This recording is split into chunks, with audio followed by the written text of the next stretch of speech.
বাদশাহ আলমগীর। কুমারে তাহার পড়াইত এক মৌলভী দিল্লির।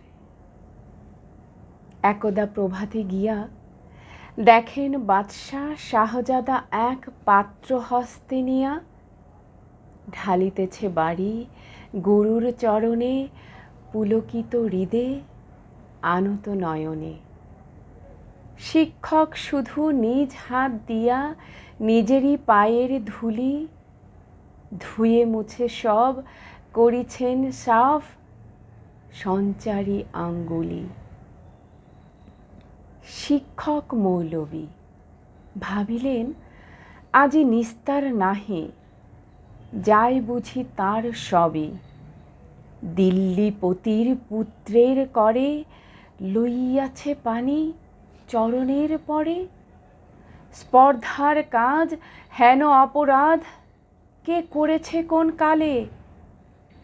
ভাবিতে ভাবিতে চিন্তার রেখা দেখা দিল তাঁর ভালে। হঠাৎ কি ভাবি উঠি কহিলেন, আমি ভয় করি নাকো, যায় যাবে শির টুটি।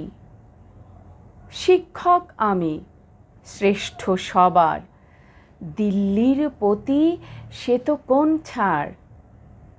ভয় করি নাকো, ধারি নাকো ধার, মনে আছে মোর বল। বাদশাহ শুধালে শাস্ত্রের কথা শুনাবো অনর্গল। যায় যাবে প্রাণ তাহে, প্রাণের চেয়েও মান বড়, আমি শুনাবো শাহানশাহে। তার পরদিন প্রাতে দূত শিক্ষককে ডেকে নিয়ে গেল কেল্লাতে। খাস কামরাতে যবে শিক্ষককে ডাকি বাদশাহ কহেন, শুনুন জনাব তবে। পুত্র আমার আপনার কাছে সৌজন্য কি কিছু শিখিয়াছে? বরং শিখেছে বেয়াদবি আর গুরুজনে অবহেলা। নহিলে সেদিন দেখিলাম যাহা স্বয়ং সকাল বেলা। শিক্ষকে কন, জাহাপনা আমি বুঝিতে পারিনি হায়, কি কথা বলিতে আজিকে আমায় ডেকেছেন নিরালায়।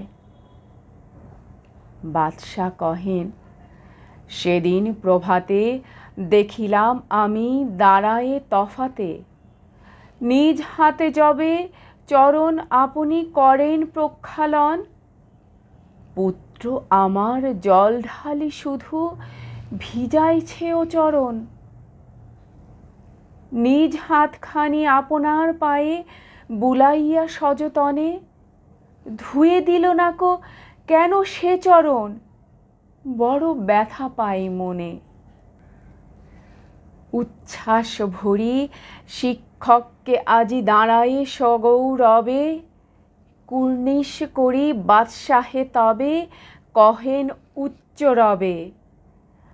আজ হতে চির উন্নত হলো শিক্ষাগুরুর শির, সত্যই তুমি মহান উদার বাদশাহ আলমগীর।